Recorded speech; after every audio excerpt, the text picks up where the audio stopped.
श्री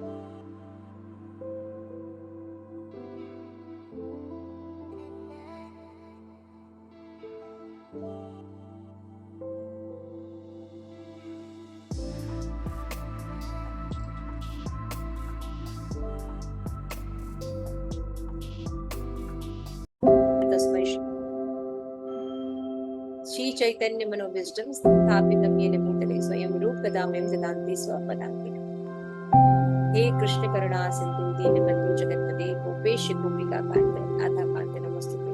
तप्त कांचन गौरांगी श्री राधे वृंदावनेश्वरी विश्वानुसुते देवी प्रणमामि। वांछा कल्पतरुभ्यश्च कृपा सिन्धुभ्यश्च पतितानां पावनेभ्यो अनंत कोटि वैष्णव भक्तवृंद की जय। नमाचार श्री हरिदास ठाकुर की जय। भगवत गीता की जय। आप सभी गौर भक्त वृंद की जय। पुरुषोत्तम मास की जय। चौराष्टकम की जय। गौर प्रेमानंदे हरि हरि बोल। बहुत बहुत स्वागत है फिर से हमारे श्रीमद् भगवत गीता के क्लास में।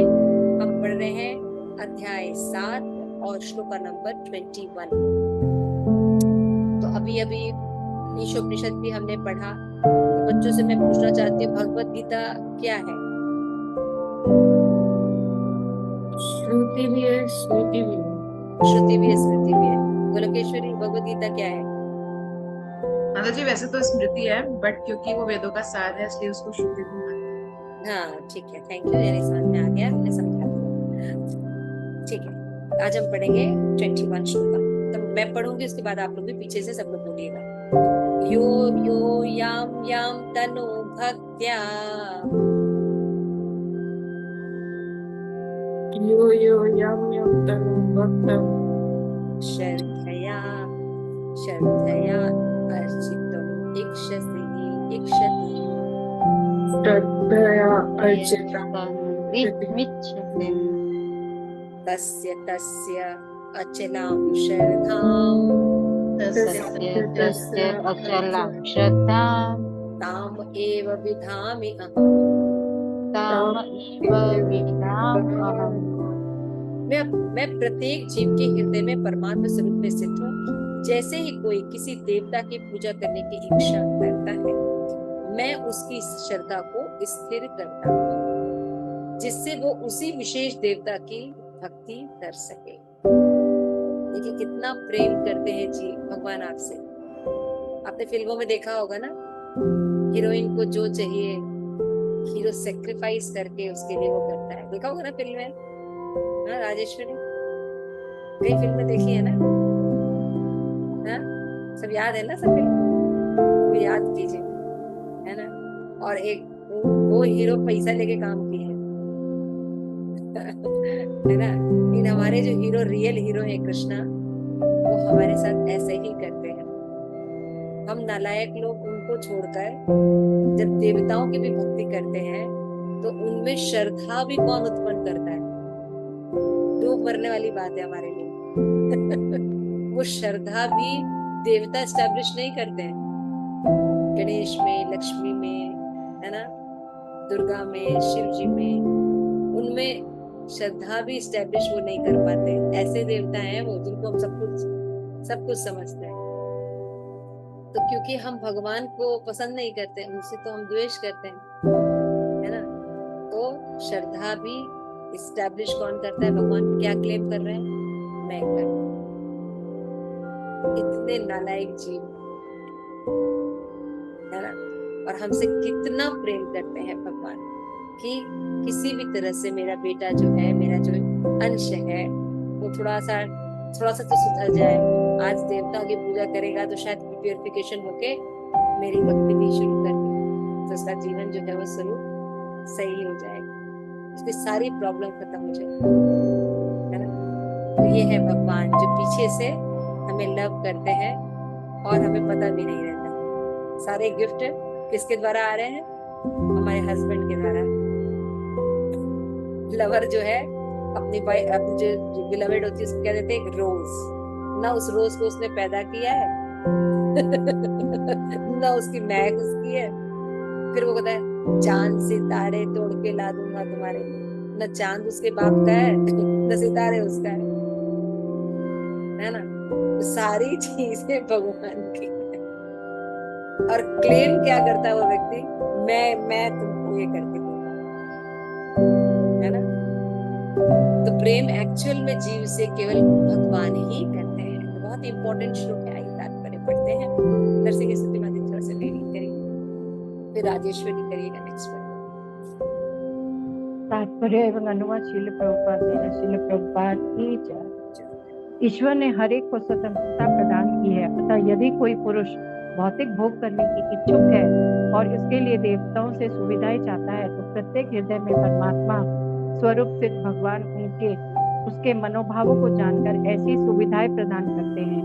समस्त जीवों के परम पिता के रूप में वे उनकी स्वतंत्रता में हस्तक्षेप नहीं करते, अपितु उन्हें सुविधाएं प्रदान करते हैं जिससे वे अपनी भौतिक इच्छाएं पूरी कर सकें। कुछ लोग यह प्रश्न कर सकते हैं कि सर्वशक्तिमान ईश्वर जीवों को ऐसी सुविधाएं प्रदान करके उन्हें माया के पाश में गिरने ही क्यों देते हैं। इसका उत्तर यह है कि यदि परमेश्वर उन्हें ऐसी सुविधाएं प्रदान ना करे तो फिर स्वतंत्रता का कोई अर्थ नहीं रह जाता। अतः वे सबों को पूर्ण स्वतंत्रता प्रदान करते हैं, चाहे कोई कुछ करे, किंतु उनका अंतिम उपदेश हमें भगवत गीता में प्राप्त होता है। मनुष्य को चाहिए कि अन्य सारे कार्यों को त्याग कर उनकी शरण में आए, इससे मनुष्य सुखी रहेंगे। आगे पढ़ो माता जी। राजेश्वरी माता जी। जीवात्मा तथा देवता दोनों ही परमेश्वर की इच्छा के अधीन है। अतः जीवात्मा ना तो स्वेच्छा से किसी देवता की पूजा कर सकता है, ना ही देवता परमेश्वर की इच्छा के विरुद्ध कोई वर दे सकते हैं। जैसे कि कहावत है, ईश्वर के इच्छा के बिना एक पत्ती भी नहीं हिलती। सामान्यतः जो लोग इस संसार में पीड़ित हैं, वे देवताओं के पास जाते हैं, क्योंकि वेदों में ऐसा करने का उपदेश है कि अमुक अमुक इच्छाओं वाले को अमुक अमुक देवताओं की शरण में जाना चाहिए। उदाहरणार्थ, एक रोगी को सूर्य देव की पूजा करने का आदेश है। इसी प्रकार विद्या का इच्छुक सरस्वती की पूजा कर सकता है, और सुंदर पत्नी चाहने वाला व्यक्ति शिव जी की पत्नी देवी उमा की पूजा कर सकता है। इस प्रकार शास्त्रों में विभिन्न देवताओं के पूजन की विधियां बताई जाती हैं। चूंकि प्रत्येक जीव विशेष सुविधा चाहता है, अतः भगवान उसे विशेष देवता से उस वर को प्राप्त करने की प्रबल इच्छा की प्रेरणा देते हैं और उसे वर प्राप्त हो जाता है। किसी विशेष देवता की पूजा की विधि भी भगवान द्वारा ही नियोजित की जाती है। जीवों में वह प्रेरणा देवता नहीं दे सकते, किंतु भगवान परमात्मा है जो समस्त जीवों के हृदयों में उपस्थित रहते हैं। अतः कृष्ण मनुष्य को किसी देवता के पूजन की प्रेरणा करते हैं। ऐसे देवता परमेश्वर के विराट शरीर के विभिन्न अंग स्वरूप हैं, अतः वे स्वतंत्र नहीं होते। वैदिक साहित्य में कथन है, परमात्मा रूप में भगवान देवता के हृदय में भी स्थित रहते हैं, अतः वे देवता के माध्यम से जीव की इच्छा को पूरा करने की व्यवस्था करते हैं। किंतु जीव तथा देवता दोनों ही परमात्मा की इच्छा पर आश्रित हैं, वे स्वतंत्र नहीं हैं। Thank you so much. तो यहाँ पे श्रील प्रभुपाद बहुत सुंदर करके लिखे हैं कि ईश्वर ने हर एक को स्वतंत्रता प्रदान की है। अल्प स्वतंत्रता है कि चाहे तो वो भगवान की भक्ति कर सकता है, या देवताओं की भक्ति कर सकता है, या तो फिर वो भौतिक भोग करने की इच्छा कर सकता है ना। तो चॉइस होती है जीव की, जैसी चॉइस होती है फिर वो उसके अकॉर्डिंग भगवान उसको फैसिलिटेट करते हैं, है ना।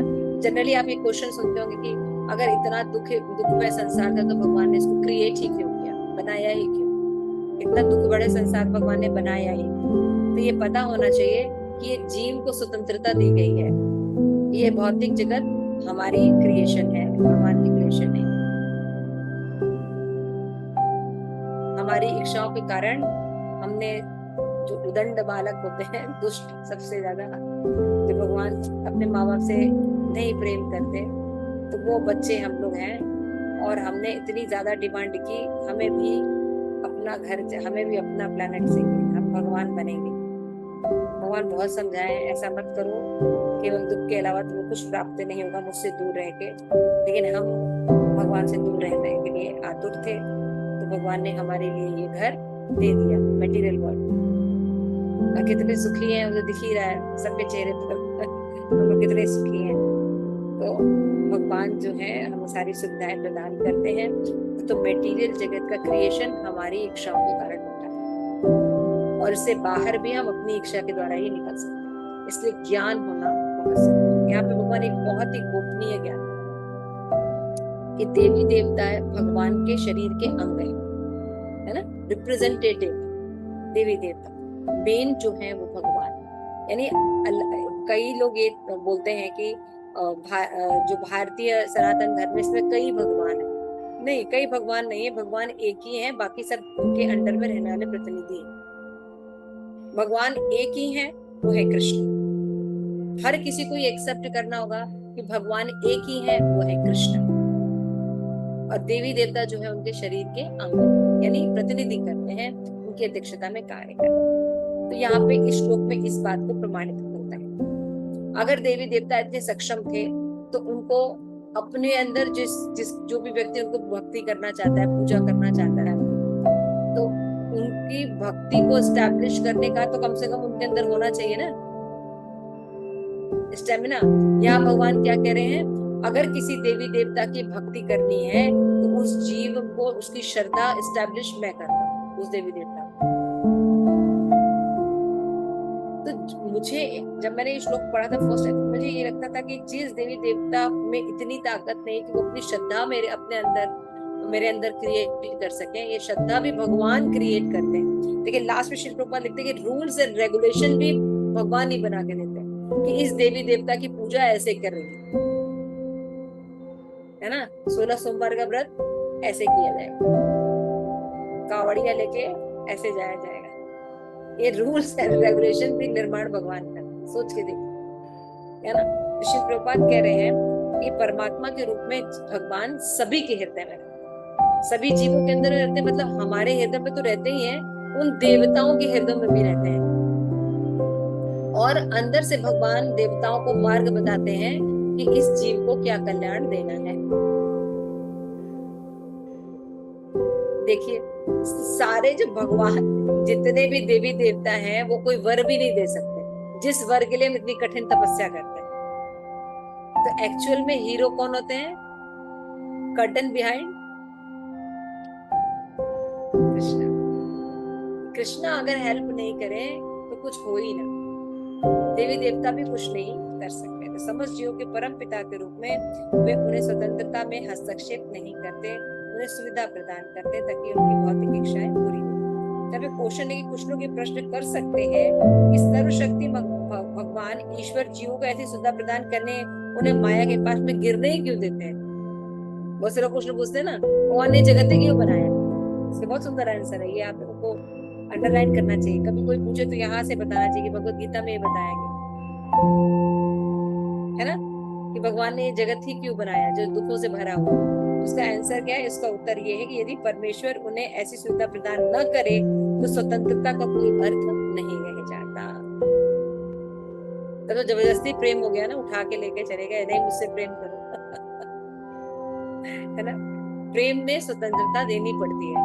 इच्छा, अपनी इच्छा से अपनी मर्जी से जीव जो है जब सिलेक्ट करता है भगवान को तो उसको प्रेम कहते हैं। इसलिए भगवान ने हमें स्वतंत्रता प्रदान की, सारी चीजें दे दी हैं, उसके बाद भगवान जो है इच्छा करने की स्वतंत्रता हमें प्रदान करें। क्योंकि ये प्रेम का प्रतीक है। अतः वे सबों को पूर्ण स्वतंत्रता प्रदान करते हैं चाहे कोई कुछ करे, किंतु इसका फिर भी भगवान ने भगवत गीता में उद्देश्य क्या दिया है कि सारे कार्यों को त्याग कर उनकी शरण ग्रहण करो। बार बार भगवान बोल रहे हैं ना, वैष्णव हर किसी के जीवन में जाते हैं, मिलते ही है वैष्णव कहीं ना कहीं, लेकिन हम सुनते नहीं है ना, दिक्कत ये होती है। तो जीवात्मा तथा देवता दोनों ही परमेश्वर की इच्छा के अधीन है।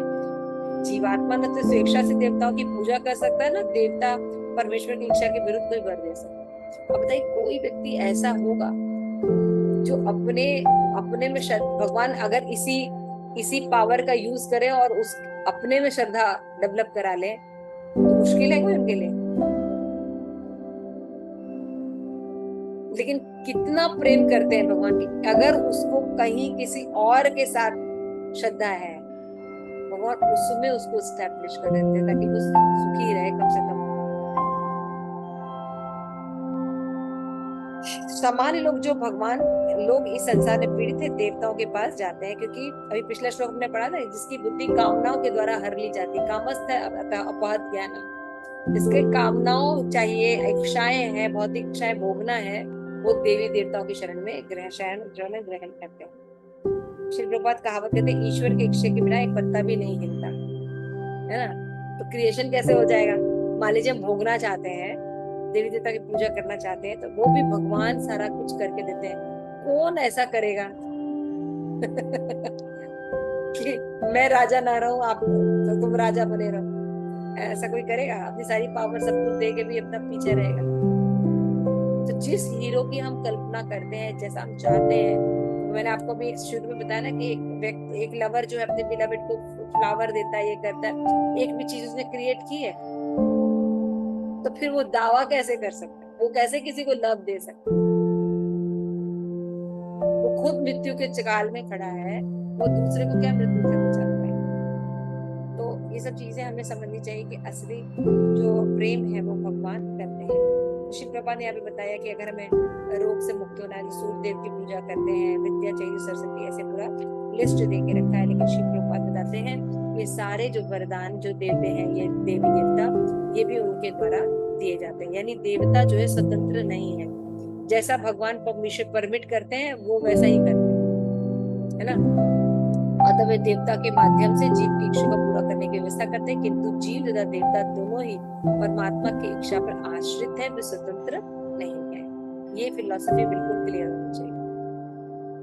चाहे देवी देवता हो चाहे जीव हो, भगवान से स्वतंत्र नहीं हो। लेकिन फिर भी जीव नहीं चाहता, जीव चाहता है कि नहीं वो अत्याचार करे, भ्रष्टाचार करे, रेप करे, है ना, और सुख भोगे, उसको लगता है यही सुख है। हत्या करे, जीवों की खाए, शराब पिए, उसको लगता है यही सुख है। वो हमें उसको करने देते हैं, तब भी उसके हृदय में बैठे रहते हैं। ठीक है। 22 सतया श्रद्धया युक्त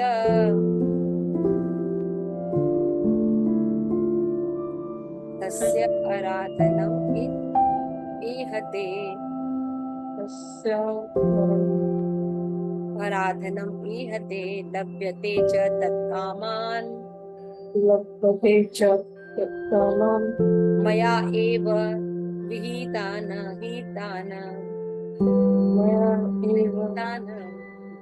ऐसी श्रद्धा समन्वित ये देवता विशेष की पूजा करने का यत्न करते हैं और अपनी इच्छा की पूर्ति करते हैं, किंतु वास्तविकता तो ये सारे लाभ केवल मेरे द्वारा प्रदत्त किए जाते हैं। कितना एम्फसाइज करके भगवान बता रहे हैं। श्रद्धा, पहले पिछले श्लोक में बताया श्रद्धा देते हैं, फिर इनके जो प्राप्त वरदान है ये भी कौन दे रहे हैं? भगवान दे रहे हैं। ठीक है। नेक्स्ट बुक कौन पढ़ेगा? सब तो गायब हो गए स्क्रीन से। पढ़ो राजेश्वरी, पढ़ो। माता जी मेरे पास हिंदी वाला है हिंदी, पढ़ो। तात्पर्य श्रील प्रभुपाद के द्वारा। श्रील प्रभुपाद की जय। देवतागण परमेश्वर की अनुमति के बिना अपने भक्तों को वर नहीं दे सकते। जीव भले ही ये भूल जाए कि प्रत्येक वस्तु परमेश्वर की संपत्ति है, किंतु देवता इसे नहीं भूलते। अतः देवता की पूजा तथा वांछित फल की प्राप्ति देवताओं के कारण नहीं, अपितु उनके माध्यम से भगवान के कारण होती है। अल्पज्ञानी जीव इसे नहीं जानते, अतः ये मूर्खतावश देवताओं के पास जाते हैं। किंतु शुद्ध भक्त आवश्यकता पड़ने पर परमेश्वर से ही याचना करता है, परंतु वर मांगना शुद्ध भक्त का लक्षण नहीं है। जीव सामान्यतः देवताओं के पास इसलिए जाता है क्योंकि वे अपनी इच्छाओं की पूर्ति के लिए पगलाया रहता है। ऐसा तब होता है जब जीव अनुचित कामना करता है, जिसे स्वयं भगवान पूरी नहीं करते। चैतन्य चैतामृत में कहा गया कि जो व्यक्ति परमेश्वर की पूजा के साथ साथ भौतिक भोग की कामना करता है, वे परस्पर विरोधी इच्छाओं वाला होता है। परमेश्वर की भक्ति तथा देवताओं की पूजा समान स्तर पर नहीं हो सकती, क्योंकि देवताओं की पूजा भौतिक है और परमेश्वर की भक्ति नितांत आध्यात्मिक है। जो जीव भगवत धाम जाने के इच्छुक है, उसके मार्ग में भौतिक इच्छाएं बाधक है। अतः भगवान के शुद्ध भक्त को ये भौतिक लाभ नहीं प्रदान किए जाते, जिनकी कामना अल्पज्ञ जीव करते हैं, जिसके कारण वे परमेश्वर की भक्ति न करके देवताओं की पूजा में लगे रहते हैं। ठीक है। एकदम क्लियर बता दिया श्री प्रभुपाद ने। श्री प्रभुपाद ने दिया कि इवन वर भी जो है वो जो है भगवान के द्वारा प्राप्त किए जाते हैं। लेकिन लोग अल्पज्ञानी इतने होते हैं कि मूर्खतावश वो देवताओं को ही सर्वे सर्वा मान लेते हैं और भगवान की भक्ति न कर कर उनकी भक्ति प्राप्त करते रहते हैं, जिसके कारण ये भौतिक जगत में ही लगे रहते हैं और दुख को प्राप्त करते हैं। लेकिन भगवान की भक्ति और देवताओं की भक्ति में अंतर है। भगवान की भक्ति प्राप्त करना जो है उससे जीव भगवत धाम जाएगा, लेकिन देवताओं की भक्ति प्राप्त करके यही इसी जगत में भौतिक इच्छा को पूरी करता है। जैसे समझना पड़ेगा। तो लाभ मान लीजिए इतने जो आप व्रत कर रहे हैं, उपवास कर रहे हैं, है ना, शिव जी की लगातार जल चढ़ा रहे हैं खूब बढ़िया से, है ना, दुर्गा देवी की खूब पूजा हो रही है, तो उससे जो प्राप्त लाभ है वो भी भगवान ही प्रदान कर रहे हैं, लेकिन वो भगवत भक्ति उनको नहीं प्राप्त हो सकेगी। लेकिन भगवान की भक्ति करने पर जीव जो है वो अपने वास्तविक स्वरूप को जानकर भगवत धाम जा सकता है और सभी दुखों से मुक्त हो सकता है। ठीक है, चलिए तो आज हम ये 2 श्लोक पढ़ते हैं। आई थिंक ये मनन करने के लिए सफिशिएंट है। और तो प्रश्न ये होता है कि भाई देवी देवताओं की जो भक्ति होती है और भगवान की भक्ति में ऐसा क्या है कि उनकी भक्ति, भगवान की भक्ति श्रेष्ठ है? इसका जवाब आपको नेक्स्ट श्लोक में है ना। क्यों भगवान ऐसा करे? क्योंकि आप भगवान है इसलिए ऐसा करे कि मेरी भक्ति अच्छी है, और देवता को इसलिए आप बोल रहे हैं कि वो आपके अंग स्वरूप है? नहीं, भगवान इसका रीजन बताएंगे क्यों देवताओं की भक्ति जो है वो निकृष्ट है और भगवान की भक्ति जो है सुप्रीम। ठीक है, अच्छा विषय है ना जानने का। तो ये सिद्धांत याद रखिएगा, है ना। तो कभी कभी कोई कहे कि लक्ष्मी जी की पूजा नहीं करोगे, लक्ष्मी जी चली जाएगी। दिवाली के दिन लक्ष्मी जी की पूजा की जाती है, तो दिवाली के दिन तो राम जी वापस आए थे ना, तो राम दरबार लगेगा ना, वहां दिया लगेगा ना, है ना। तो राम जी जहाँ रहेंगे वहां सीता स्वरूप लक्ष्मी, महालक्ष्मी, लक्ष्मी नहीं महालक्ष्मी वास करती है वहीं पे, वो आती जाती नहीं है फिर। और ये जो आज वाले है ना, ये पाखंडी एक ही दिन के लिए बुला तो उल्लू पे बैठ के आती है। हमारे पास तो कमल पे बैठ के रहती है, और वो बैठी ही रहती है, कहीं जाती नहीं, क्योंकि नारायण तो यही है। राम जी जब यही तो सीता जी कहाँ जाएंगे? यही रहेंगी, है ना। अब राम जी है नहीं, रावण रहेगा, उल्लू पे बैठ के आती है, फिर कब आती है, आती हो जाती है, उसका सब चीज लेके भी चली जाती है ना। तो मनुष्य जीवन भी सार्थक नहीं कर पाता है पैसा कमाने के चक्कर में, उल्लू बन जाता है वो, मनुष्य जीवन वेस्ट कर रहे हैं। तो ये सब चीजें आप लोग थोड़ा सा समझिए और ये सिद्धांत का पालन कीजिए। मुश्किल है क्योंकि जब दुनिया से टकराएंगे तो ये सिद्धांत अच्छे घर में पालन नहीं होते, लेकिन भक्तों के संग से हो जाएगा, है ना। फिर नरसिंह स्तुति हो जाएगा ना। माता जी भक्तों के संग से ही होगा, और कोई उपाय है भी नहीं। ये बहुत मुश्किल है, ये कहना बहुत आसान है, लेकिन इसको प्रैक्टिकल इम्प्लीमेंट करने में बहुत मुश्किल होता है, क्योंकि हमारे कुल देवता होते हैं, ये होते हैं, वो होते हैं। तो हमेशा ध्यान रखिए दूसरा नाम अपराध, कि भगवान के नाम को देवी देवताओं के समान भी नहीं समझना है, लेकिन उनसे अलग भी नहीं समझना। ये दोनों थ्योरी पता होनी चाहिए। जनरली लोग देवताओं का अपमान करने लगते हैं, उनकी भक्ति ही नहीं करते, उनको प्रणाम ही नहीं करते। नहीं, ऐसा नहीं है। उनको प्रणाम करना, उनको आदर देना है और उनसे रिक्वेस्ट करनी है कि वो हमें कृष्ण भक्ति प्रदान करें, जैसे गोपियां करती हैं कात्यायनी से, रुक्मणी करती हैं दुर्गा देवी से, सीता जी ने भी प्रार्थना की थी दुर्गा देवी से, की थी ना, कि राम मुझे पति के रूप में प्राप्त कर। तो यही प्रार्थना हमें करनी है। कभी भी कोई देवी देवता हो, कोई पूजा हो, कोई बुलाए तो जरूर जाना चाहिए। अपनी तरफ से 2 प्रसाद, केला वगैरह या फ्रूट्स वगैरह करके ऑफर कर देना चाहिए। ये पहले भगवान को ऑफर करके ही लेके जाओ, वहां पे चढ़ा दो। मैं तो यही करती हूँ, घर से ही ऑफर करके ले जाती हूँ सब चीजें। हलवा भी बनाती हूँ, खीर भी बनाती हूँ, फ्रूट्स भी बनाती हूँ, हाँ, क्योंकि वो बोलेंगे खाने के लिए, और ना खाओ तो थोड़ा सा रिलेशन बिगड़ता है, मैं क्या करती हूँ, कुछ बना के लेके जाती हूँ, चाहे नमकीन बना लूंगी, चाहे स्वीट्स बना लूंगी, खीर बना लूंगी, और फ्रूट्स से पहले से ही ऑफर करके ले जाते हैं और भगवान के सामने रख देते हैं। भगवान लोग भी चकाचक, दुर्गा माँ भी चकाचक हो जाती है। फिर वो कहते हैं खा लो, तो हम लोग अपना ही वाले में से खा लेते हैं। तो अभी अभी दूसरे भक्त होते हैं, वो क्या जाते हैं, पता नहीं भोग लगाऊंगा कि नहीं लगाऊंगा, हम नहीं खाते। तो फिर वो क्या क्या समाज का व्यवहार लेके आते हैं वापस, किसी से उनका एसोसिएशन ही नहीं होता क्योंकि दुनिया में सब देवी देवता के भक्त हैं। तो कृष्ण भक्त बड़ा चतुर है ना।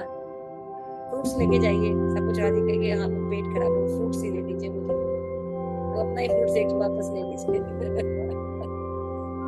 वहीं बैठ के छिलका निकाल के बीच में खाइए, देखे सब लोग खा रहे हैं इवन शादी ब्याह में भी ऐसे ही करना चाहिए, कुछ अपनी चीजें लेके जाए, खाते रहे। इस तरह से हम सौहार्द स्टैब्लिश कर सकते हैं, है ना। देवी देवताओं को स्वतंत्र भी नहीं समझना है भगवान से, कोई स्वतंत्र नहीं, कोई उनका सम्मान ना करे, उनका सम्मान करना है, पोजीशन पता होना चाहिए कि भगवान भगवान है और देवी देवता देवी देवता है ना। इनके अंदर जो पावर है वो किसके द्वारा एम्पावर्ड है, भगवान के द्वारा ही एम्पावर्ड। क्लियर। और एक बात और ध्यान रखिएगा, देवी देवता और शिव जी में अंतर है।